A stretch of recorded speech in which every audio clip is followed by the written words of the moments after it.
제게 주어진 시간이 4주라고 4시간이라고 그래서 고민을 많이 했습니다. 창세기부터 요한계시록까지 다 설교를 해야 되겠는데 4시간 동안 그럼 어떻게 설교할까? 그래서 제가 오늘 작정을 했습니다. 오늘 이 예배 시간 안에 창세기부터 요한계시록까지 다 설교를 하렵니다. 창세기부터 요한계시록까지 다 설교를 하려고 하는데 만약에 예배 시간 안에 안 끝나거든 일어나서 가셔도 괜찮습니다. 근데 저는 듣고 싶습니다. 하나님 은혜 안에 있고 싶습니다. 혹시 그러신 분 계시면 앉아서 계속 들으십시오. 저는 최대한 노력을 해서 예배 시간 안에 다 끝나도록 노력하겠습니다.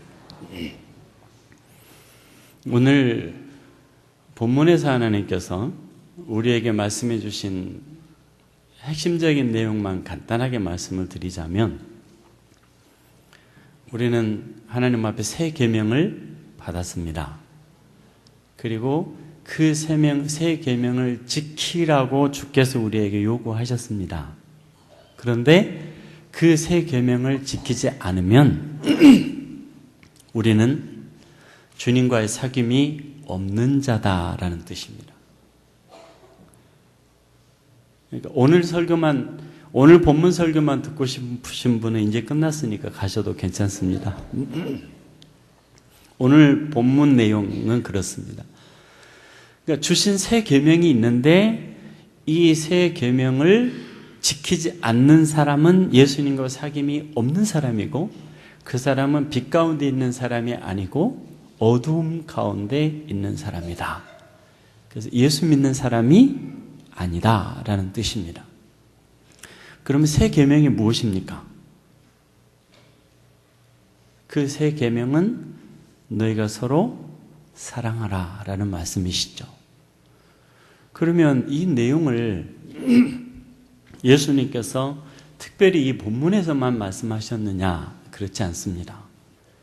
성경 창세기로부터 요한계시록에 이르기까지 예수님께서는 수도 없이 하나님께서는 때로는 몸으로 말씀하시고 때로는 선지자의 입을 통해서 말씀하시고 이스라엘 백성들을 들었다 놨다 하시면서 처음부터 끝까지 하신 말씀이 이 새 계명입니다. 사랑하라. 때로는 하나님께서 우리에게 그 사랑을 몸소 보여주셨고 그 사랑 때문에 울게 하시고 웃게 하시고 충성하게 하시고 목숨 버리게 하셔서 하나님께서 그 사랑 때문에 자기 아들까지 버리시고 우리를 구원해내시는 놀라운 자리까지 가셨습니다. 그 은혜로 오늘 우리가 여기 있습니다. 우리가 예수 믿고 싶어서 온 사람들은 아닙니다. 우리가 예수를 믿고 싶다 그래서 믿어지는 것 아닙니다. 너희가 나를 택한 것이 아니요 내가 너희를 택하여 세웠나니 하나님께서 하신 말씀입니다. 여러분이 오늘 찬양을 드리셨다면 예배를 드리고 계시다면 하나님이 여러분을 특별히 사랑하셔서 여러분을 택해서 붙잡아서 오늘 여기 데려다 놓으셨기 때문에 예배를 드리고 계신 것이지 여러분이 예배 드리고 싶어서 오신 것 아닙니다. 그 사랑에 감사하시고 그 사랑 때문에 감격에 겨워서 찬양하고 예배하시기를 바랍니다. 그러면 창세기부터 요한계시록까지 성경을 설교를 하려면 맨날 며칠을 해야 될 텐데 요약을 한번 해보십시다. 창세기부터 요한계시록까지 성경을 쫙 요약을 해서 핵심만 딱 뽑아가지고 성경이 66권인데 이 66권 중 속에 있는 한 권으로 딱 요약을 하라 그러면 로마서입니다. 그래서 로마서 안에 복음이 있습니다. 하나님의 하시는 일과 하나님이 우리에게 요구하시는 일과 그리고 성경의 모든 내용이 로마서 안에 핵심적으로 요약돼서 들어가 있습니다. 그러면 로마서만 강의하면 되겠죠? 집에 일찍 돌아가실 수 있게 됐습니다. 다행이죠. 로마서를 요약하면 어떻게 될까요? 성경 66권을 쫙 요약해서 한 권으로 만들면 로마서인데 이 로마서를 다시 압축해가지고 요약을 했어요. 그러면 십계명입니다. 십계명은 최소의 계명이죠. 예를 들자면 여러분에게 인생은 이런 거다. 사랑이란 이런 거다. 그래서 이런 위대하고 숭고한 가치를 위해서 이렇게 살아라. 이렇게 말씀을 하나님께서 하시고 싶으신데 너무 어려요. 이스라엘 백성들이 성숙이 안 됐고 하나님을 떠나 살고 있어서 너무 어려서 이 수준을 말할 수가 없었어요. 그래서 여러분 집에 어린아이가 있는데 어린아이를 무릎에 앉혀놓고 인생이란 이런 거다, 사랑이란 이런 거다, 자기 희생을 통해서 인류애를 위해서 너가 이렇게 살아야 된다 그러면 알아듣겠습니까? 못 알아듣죠? 그러면 이 아이 앞에 뭘 말해야 될까요? 이렇게 살아야 된다라고 말할 수가 없어서 그러면 그걸 망치지 않을 수 있을 만큼의 최소한의 요구는 해야 될 거 아닙니까? 그래서 나오는 말이 뭡니까? 이거 하지 마라. 저거 하지 마라. 최소한의 요구입니다. 사람을 사랑해야 되는데 그 사람을 위해서 사랑이란 어떤 거고 인간이란 어떤 거고 내 영혼이 모든 것을 다해서 이 사람을 사랑하면 결과가 어떤 것이고 이렇게 말을 하니까 서너 살짜리한테 효과가 있습니까? 그래서 하나님께서 이스라엘 백성들에게 영적으로 어린 이스라엘 백성들에게 그런 요구를 하실 수 없으니까 하나님이 요구하신 것이 너 살인하지 마. 너 간음하지 마. 너 도둑질하지 마. 그래서 십계명입니다. 최소의 계명입니다. 1계명부터 4계명까지는 하나님을 사랑하라는 건데 하나님을 사랑한다라는 것을 고차원적으로 가르칠 수 없으시니까 뭐라 그러셨어요? 너 우상 섬기지 마. 나 사랑해라라는 말을 역설적으로 하신 거잖아요. 나만 봐. 나만 보면 내가 너를 얼마나 사랑하는지 깨닫게 될 거야.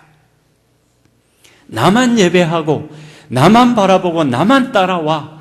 그러면 내가 너의 인생을 어떻게 축복하는지 알게 될 거야. 이렇게 말하고 싶으신데 그럴 수가 없으셨어요. 그래서 안식일 범하지 마. 우상 숭배하지 마. 하지 마. 이렇게 말씀하신 겁니다.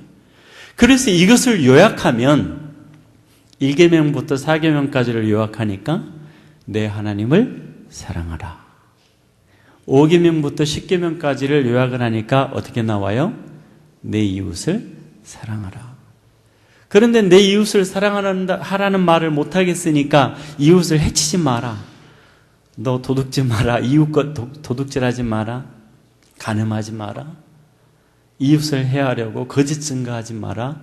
하지 마라. 서너 살짜리 앞에 엄마가 하는 말처럼 소극적인 복음밖에는 전하실 수가 없었던 겁니다. 이게 십계명입니다. 이 십계명을 옛 계명이라 이렇게 말하죠. 오늘 본문에서. 그러면 이 계명을 예수님께서 오셔서 어떻게 말씀하셨습니까? 십계명을 놓고 내 하나님을 목숨을 다하고 힘을 다해 사랑하라. 이제는 그 말씀을 하실 수 있을 만큼 됐어요. 사랑을 말할 수 있을 만큼 된 거예요. 옛날에는 이스라엘 백성들이 애굽에 있다가 하나님도 떠나 살았기 때문에 도무지 사랑이라는 걸 설명할 수가 없어서 하지 마라 소극적으로밖에 말씀하실 수 없었는데 이제는 사랑을 말할 수 있을 때가 된 겁니다. 그래서 예수님께서 말씀하시기를 내 하나님을 힘을 다하고 목숨을 다해서 사랑하라.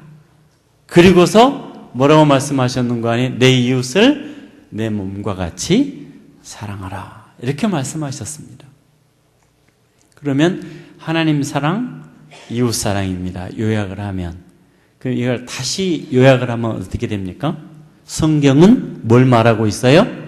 사랑입니다.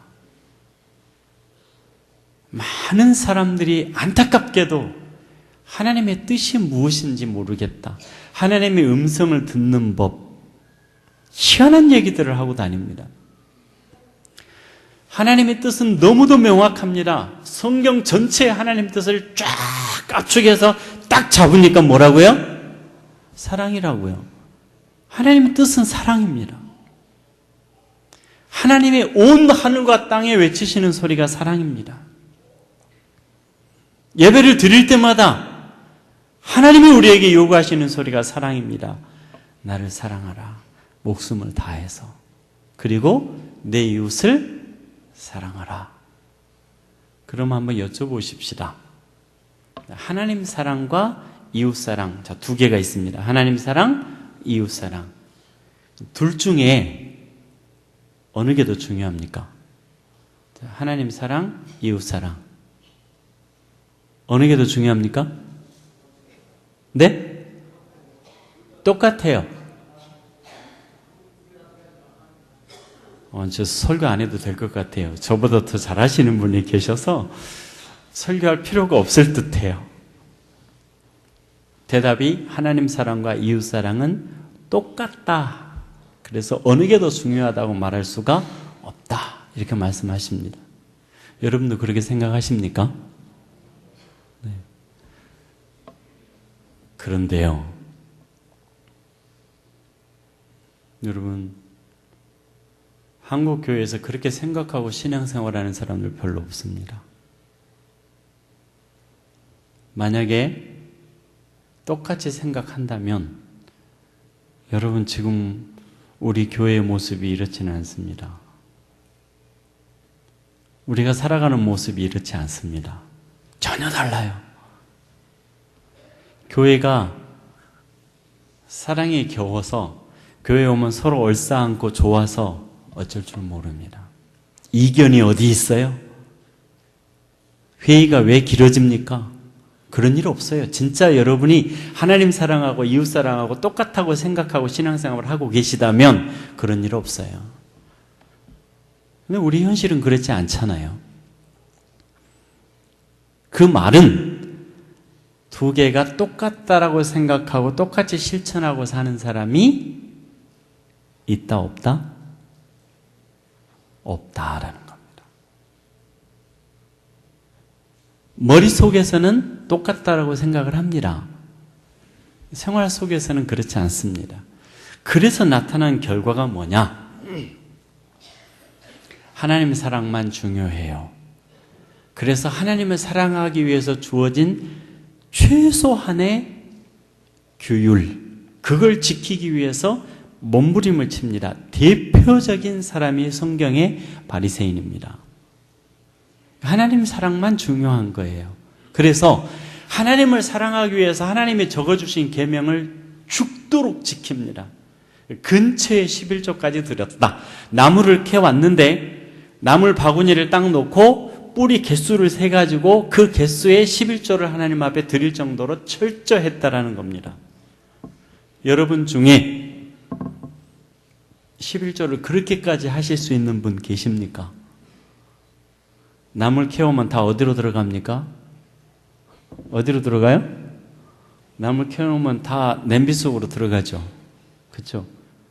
나물 캐가지고 11조 해서 교회 가지고 나오신 분 계십니까? 그거 못 들고 나오니까 그 나무를 시장에 내다 팔아가지고 그 판 돈 몇천 원 갖고 나눠서 11조 드리신 분 혹시 계시면 한번 손 들어보세요. 바리새인 욕하지 마십시오. 바리새인은 최선을 다해서 하나님을 섬긴 사람입니다. 문제는 이웃사랑을 잊어버렸기 때문에 오해를 받는 거죠. 그러나 그는 최선을 다해서 하나님께 충성한 사람입니다. 문제가 뭐냐면 하나님 사랑을 위해서 정해진 예배, 하나님 사랑을 위해서 정해진 11조 헌금, 하나님 사랑을 위해서 정해진 봉사, 선교, 교회에 대한 충성, 교회에서 정해진 내게 맡겨진 직무, 죽으라고 충성을 다합니다. 하나님 사랑이니까. 그런데 그것만 남아있고 사랑이 빠져버리면 뭐가 되는 줄 아십니까? 종교 의식만 남는 겁니다. 그래서 종교화 되어가는 것입니다. 그러면 오늘 한국 교회가 지금 이런 모습으로 만약에 하나님 사랑, 이웃 사랑을 함께 실천했다면 이런 모습으로 존재하지는 않겠죠. 문제는 예배를 드리고 기도회를 하고 새벽 기도를 작정을 하고 금요 기도까지 하고 헌금을 하고 내가 교회에서 주어진 모든 봉사를 다 했어요. 우리는 거기서 신앙생활 내가 최선을 다해서 다 했다라고 딱 일단락 접습니다. 그리고 이웃사랑 설교가 주어지면 어떻게 생각하는 줄 아십니까? 내가 마음에 든 사람, 내가 사랑할 만한 사람, 내가 사랑하면 반응이 오는 사람, 그래서 내가 사랑하면 그 사람도 나를 사랑해 줄 만한 사람, 그런 사람들만 사랑합니다. 근데 성경은 뭐라고 말씀하시냐면 그런 사랑은 이방인도 할 줄 아는 사랑이다. 그리스도인이라고 말할 게 뭐 있느냐라는 말입니다. 그런 사랑은 많이 합니다. 그래서 그런 사랑을 하면 어떤 결과가 생기는지 아십니까? 내가 사랑을 줬을 때 반응이 오는 사람 사랑해요. 이렇게 끼리 교회 안에서 끼리끼리가 만들어집니다. 이쪽하고는 잘 통하는데 저쪽하고는 안 통해요. 사랑이 아닌 겁니다. 그래서 하나님께서 우리에게 요구하시는 것이 뭐라고 요구하셨느냐면 내 이웃을 내 몸처럼 사랑하라 이렇게 말씀을 하신 겁니다. 그런데 예수님께서 하시는 말씀은요, 지금 제가 말씀드리는 이 정도 수준보다 훨씬 심각합니다. 같이 성경 한번 찾아보겠습니다. 마태복음 22장 37절입니다. 마태복음 22장 37절입니다.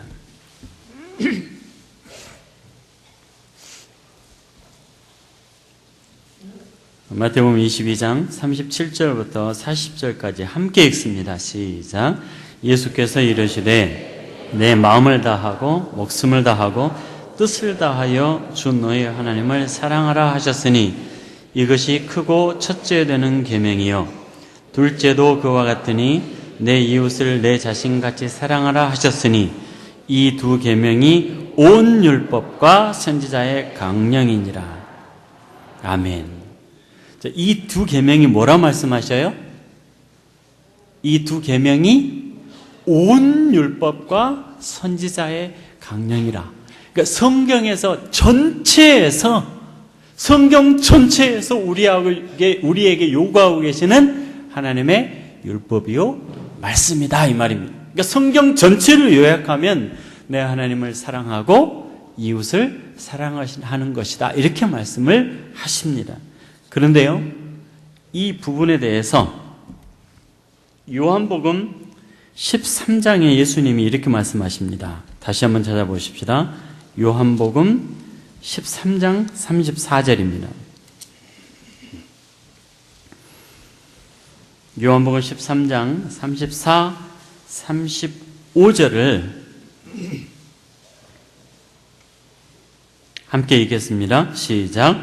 새 계명을 너희에게 주노니 서로 사랑하라. 내가 너희를 사랑한 것 같이 너희도 서로 사랑하라.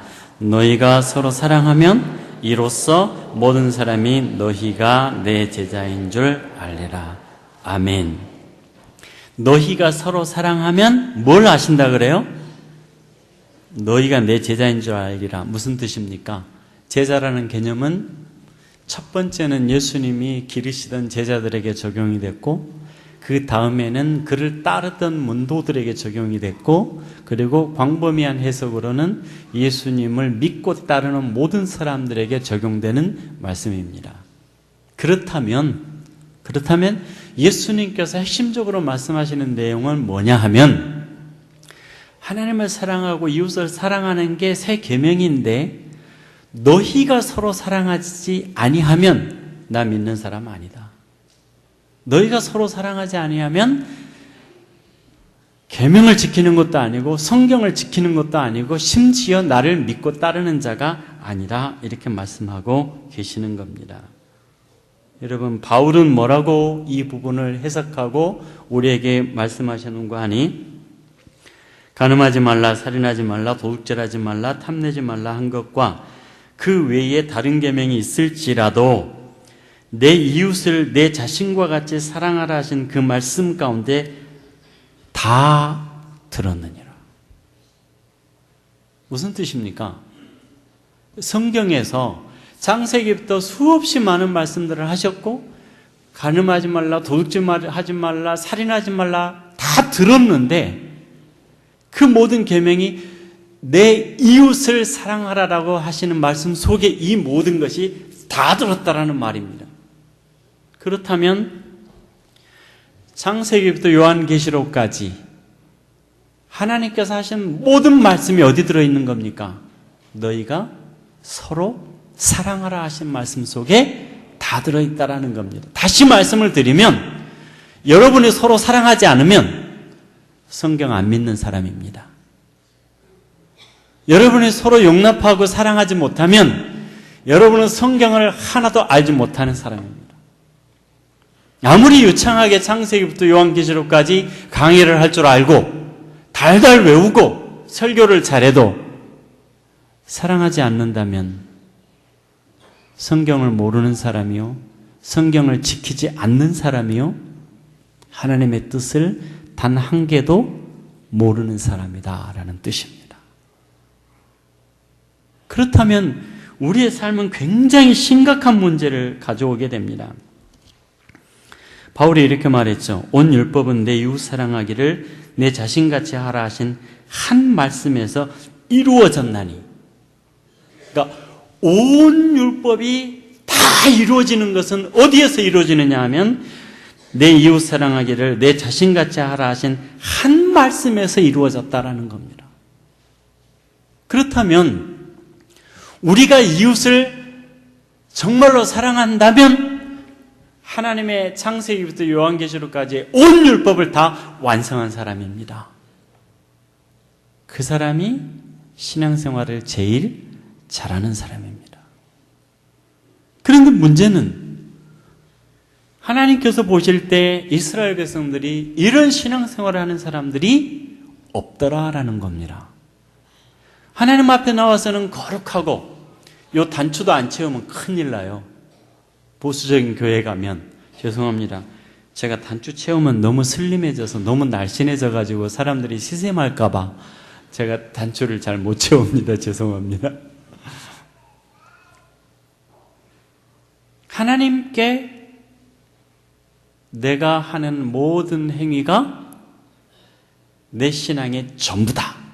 11조 하고 근처에 11조까지 하고 하나님 앞에 온 예배를 드리고 안식일을 지키고 모든 걸 다 했어요. 그리고 세상에 나가서는 이웃 사랑하는 모습이 하나도 없어요. 고아들 끝까지 착취하고 과부들 끝까지 착취하고 사람을 사랑하는 모습이라고는 하나도 보이지 않아요. 교회에서는 예배 드리는데 거룩하게 예배 드리고 정말 하나님 앞에 온 충성을 다하고 목숨을 다해서 충성을 하는데 세상에 나가서 사람들을 사랑하는 마음이 눈꼽만큼도 없어요. 그래서 하나님이 그런 이스라엘 성도들에게 뭐라고 말씀하셨는가 하니까, 누가 저 예배당 문을 좀 잠가버렸으면 좋겠다. 하나님의 말씀은 지키지도 아니하고 사랑하지도 아니하고 신앙생활은 하나도 안 하면서 주일날만 예배당에 나와갖고 예배 드린다고 거룩하게 옷 입고 나와서 거룩하게 성경책 들고 나와서 예배를 드린다, 11조를 한다, 찬양을 한다, 봉사를 한다, 온갖 행위를 하는데 세상에 나가서는 이웃사랑을 한 개도 하지 않는 이런 신앙생활을 보면서 예배당 마당만 받고 왔다 갔다 하니까 누가 저 문 좀 잠가버렸으면 좋겠다. 예배 드리러 못 나오게. 우리는 어떻습니까? 사랑하십니까?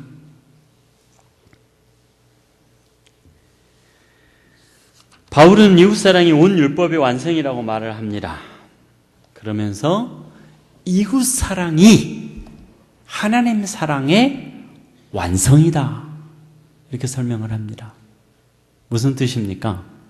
이웃을 사랑하면 하나님을 사랑하는 것이 인정된다라는 뜻입니다. 이웃을 사랑하지 아니하면 우리는 하나님을 정말 사랑한 사람이 아니다라는 거죠.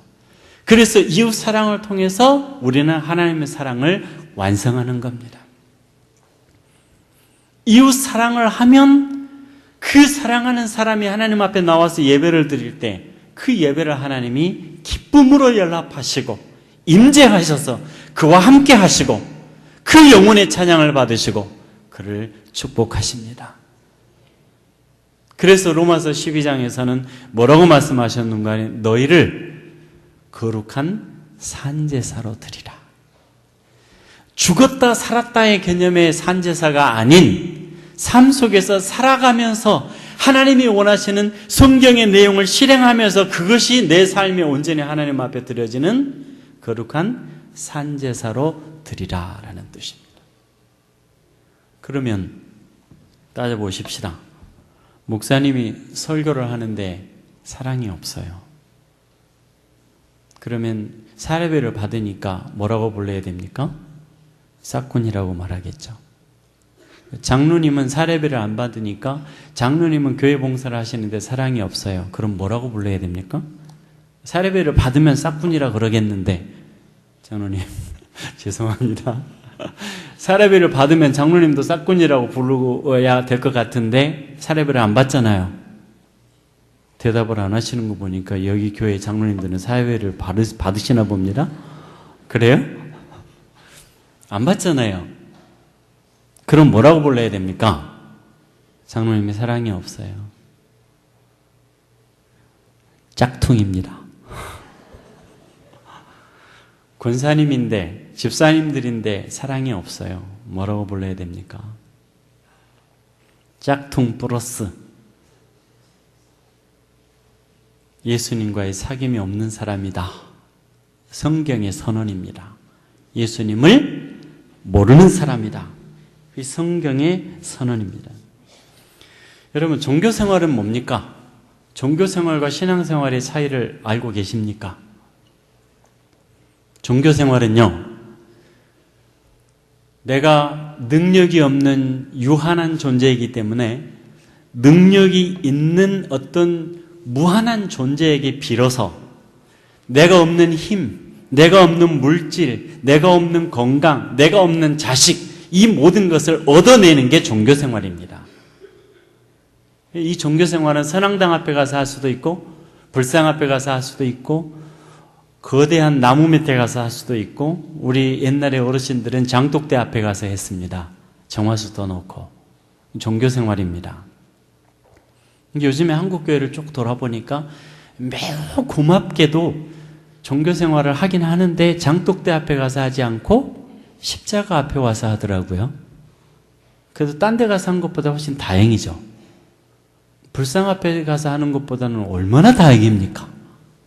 감사한 일이죠. 근데 문제는 십자가 앞에서 종교생활을 한다라는 말입니다. 도와주세요. 채워주세요. 내 지경을 넓혀주세요. 그리고 내 지경을 넓히시고 그 위에 채워주세요. 나는 건들지 마시고 나는 이대로가 좋고 여기가 좋사오니 나는 하나도 건들지 마시고 날 보고 무슨 선교사로 가라 그런다거나 날 보고 무슨 신학교 가라 그런다거나 날 보고 무슨 전재산을 팔아서 헌신을 한다거나 이런 얘기는 나한테 절대 하지 마시고 나는 그냥 이대로 놔두고 여기다가 넓혀주시고 높여주시고 채워주시고 승진하게 하시고 형통하게 해주세요. 이게 종교생활입니다. 신앙생활은 알고 보니까 내가 씻을 수 없는 죄인이에요. 방법 없는, 대책 없는 죄인입니다. 하나님 앞에 얼굴을 들고 나올 수 없는, 감히 예배를 드리는데 얼굴을 들고 찬양할 수 없는 죄인이라는 걸 깨달았어요.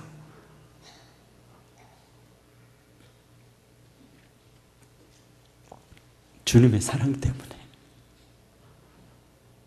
주님이 우리를 그렇게 사랑하셨기 때문에 그분이 십자가에서 피 흘려 죽으셔서 나를 살리셨기 때문에 그 사랑 때문에 깨닫고 보니까 나도 내 것이 아니고 이미 주님의 핏값으로 팔려버린 존재이고 그 사랑에 겨워서 감격해서 주님을 바라봤더니 이제는 주님이 원하시는 곳이라면 어디든지 갈 수 있어요. 주님이 말씀하시는 것을 향해서 내가 한 걸음 갈 수 있어요.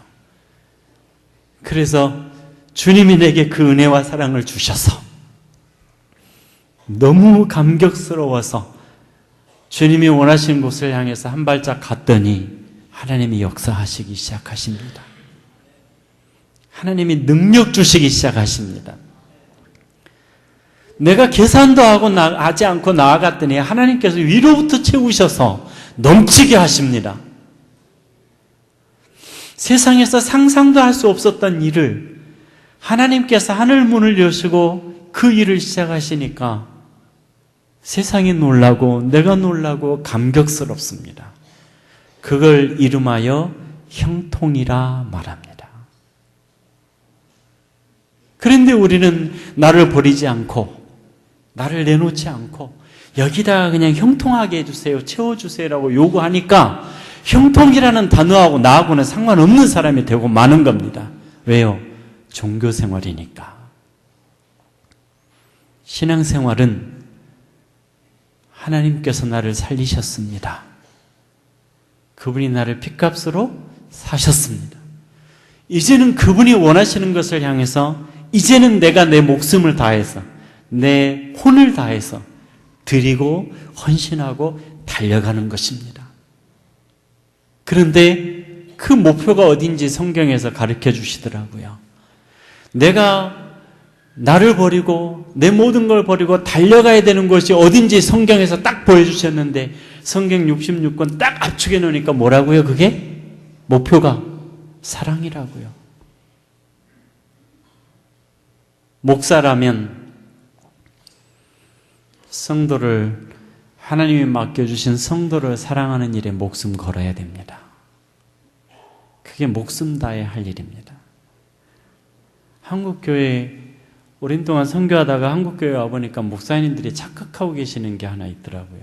한국에 수없이 전국교회를 다 다니니까 대부분의 교회들이 형편들이 다 눈에 들어오는데 착각하고 있는 게 뭐냐면 목사님들이 성도들을 가르치려고 들어요. 그런데 성도들은 절대로 가르치는 대로 행하는 사람들이 아닙니다. 가르치는 대로 행하십니까? 그 순간에는 그렇게 하고 싶어요. 그렇게 하려고 해요. 며칠 갑니까? 어떤 사람은 집에 도착하자마자 잊어버립니다. 그렇죠? 그런데 성도들이 행하는 것은 가르치는 대로 행한 게 아니라 은혜 받은 대로 행합니다. 감동받은 대로 행합니다. 그러면 은혜와 감동이 어디서 나옵니까? 여러분 예수님께 감동받은 이유가 무엇입니까? 예수님이 여러분을 향해서 십자가에서 피 흘려 죽으셨기 때문입니다. 그 사랑 때문입니다. 그 사랑 때문에 예수님으로부터 은혜를 받는 것이고 감동을 받는 것이고 일생을 내 목숨을 버려서 주님을 쫓아갈 수 있는 것입니다. 사랑 없이는 은혜 없고 사랑 없이는 감동이 없습니다. 그래서 목사의 직분은 하나님이 맡겨주신 영혼을 사랑하는 데 목숨을 걸어야 되는 겁니다.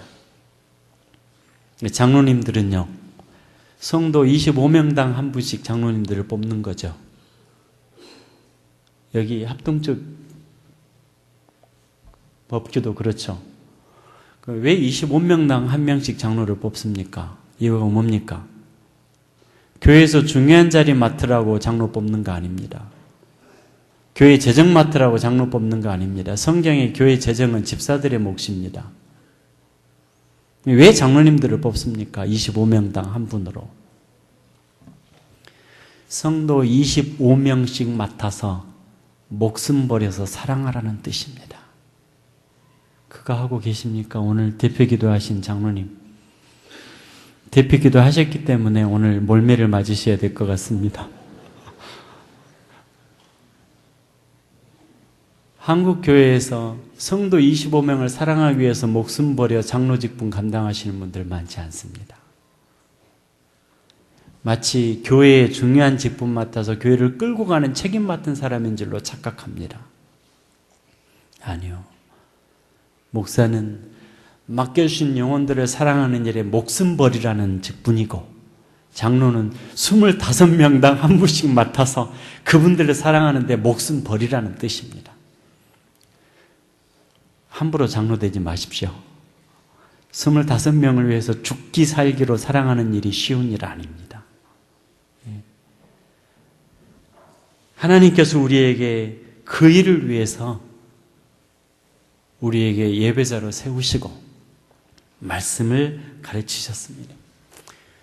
그런데 결과를 보니까 우리가 예상했던 것하고 전혀 다른 결과들이 나타납니다. 제가 사역지에 들어가기 위해서는 사역지 산 밑에 묵을 곳이 필요합니다. 산속에서 계속 잠을 자면은 그 다음날 몸의 피로 때문에 사역을 할 수가 없고, 그래서 사역지에서 잠을 자질 않고 산에서 내려와서 잠을 자고 그 다음 산에 올라가는 이런 일을 반복하기 때문에 산 밑에 제가 지금 사역하는 마을이 55개 마을입니다. 그러다 보니까 150km 반경에 이렇게 퍼져 있는데, 그런 곳에 쉽게 접근하기 위해서 이제 중앙쯤 되는 곳에 이제 호텔에서 잠을 자고, 그 호텔에 붙어 있는 함께 운영하는 그 1층 식당에서 식사를 하고 몸을 피로를 회복하고 그 다음날 다른 산으로 올라갑니다. 근데 그 산에는 그 집 안에 주인 딸이 하나 있는데 12살입니다. 등치는 한 10살 정도 돼 보이는 아이인데 한조가이입니다. 이 아이가 저를 너무 좋아하고 저도 그 아이를 무척이나 예뻐했어요. 그 아이가 예뻐서 저도 맨날 가면은 쓰다듬어 주고 같이 산책하고 예뻐해 줬는데, 그 아이에게 사랑을 조금 베풀어 줬다고요.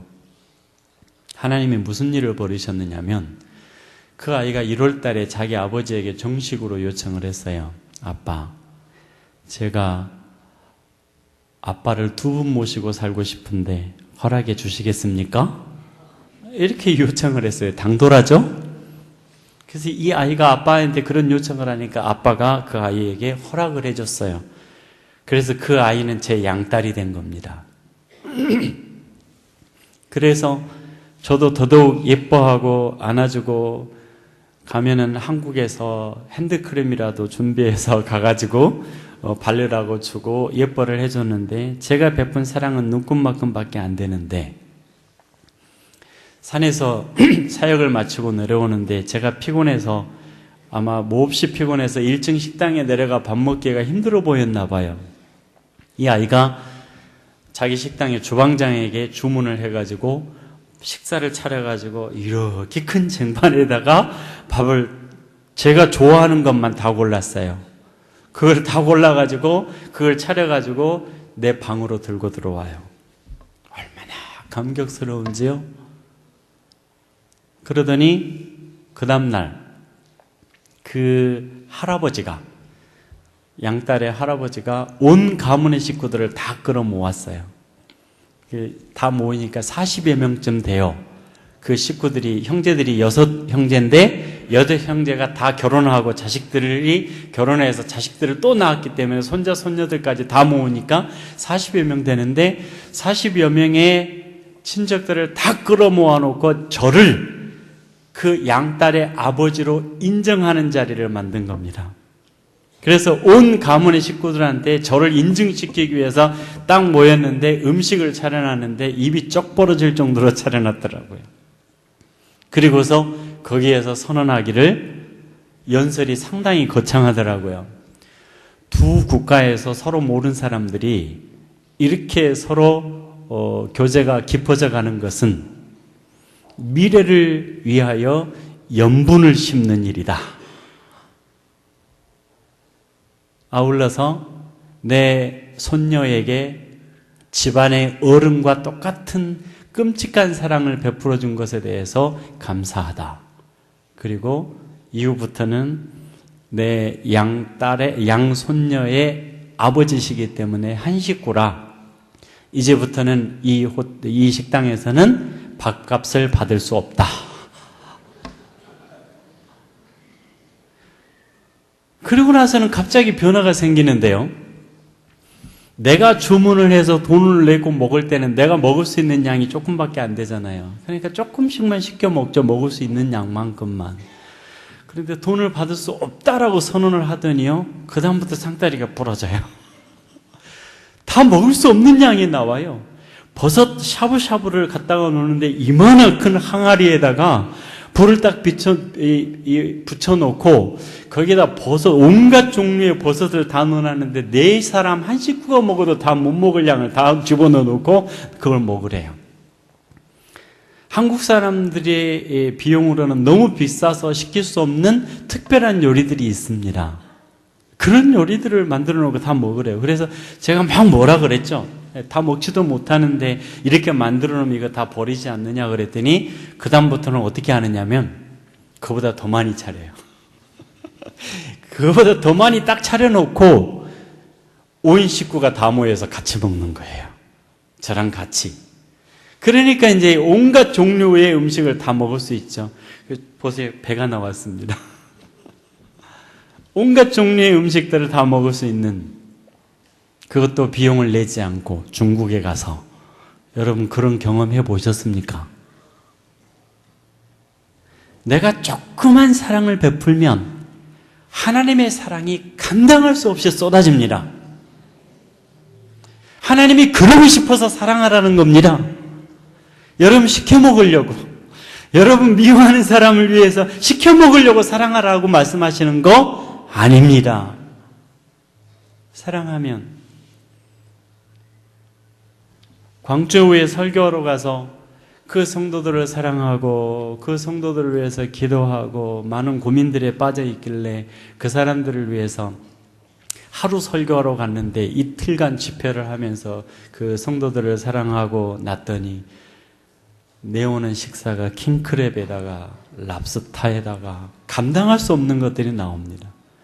그리고 나서 한국을 나왔더니 많은 분들이 저보고 살찌셨네요. 무슨 일이 있으셨나요? 라는 얘기를 참 많이 하더라고요. 왜요? 하나님의 사랑 때문입니다.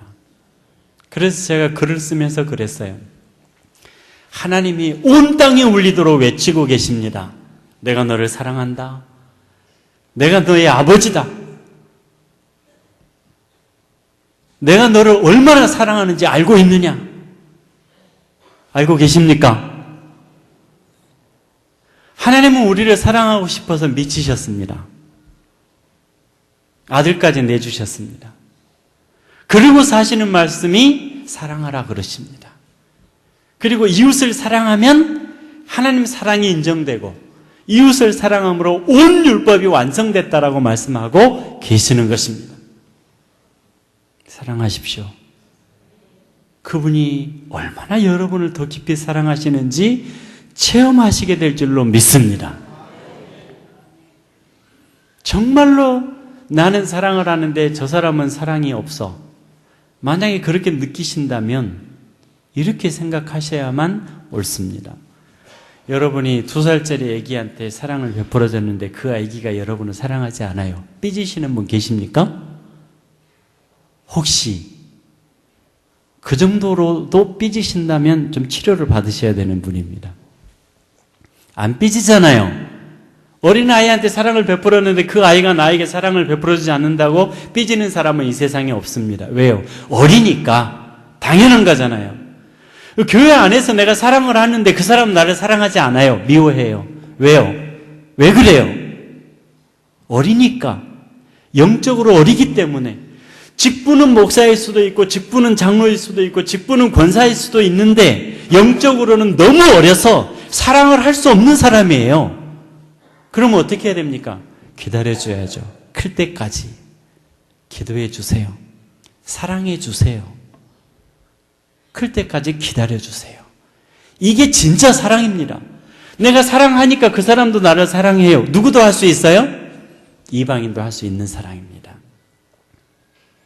이게 창세기부터 요한계시록까지 하나님께서 다양한 샘플들을 막 만드시고 바꿔가면서 때로는 아브라함을 등장시키시고 때로는 이삭을 등장시키고 때로는 야곱을 등장시키시고 수없이 많은 사람들을 무대 위에 등장시키셨다가 퇴장시키고 등장시키셨다가 퇴장시키면서도 끊임없이 반복되는 하나님의 메시지, 사랑이라는 말입니다.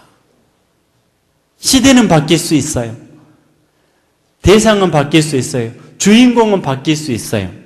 그러나 하나님께서 우리에게 처음부터 끝까지 외치시는 소리는 사랑입니다. 사랑하십시오. 그 사랑에 감격하십시오. 서로 사랑이 감격해서 교회가 뜨거워져서 하나 되는 놀라운 경험이 있을 줄로 믿습니다. 그리고 그렇게 사랑했더니 하나님이 여러분을 사랑하시기 위해서 부어주시는 놀라운 은혜가 넘치게 될 줄로 믿습니다. 그 사랑 때문에 죽는, 목숨을 다해서 사랑하는 귀한 교회와 성도님들이 되셔서 그보다 더 크게 베풀어 주시는 하나님의 사랑과 축복을 맛보시는 여러분들이 다 되시기를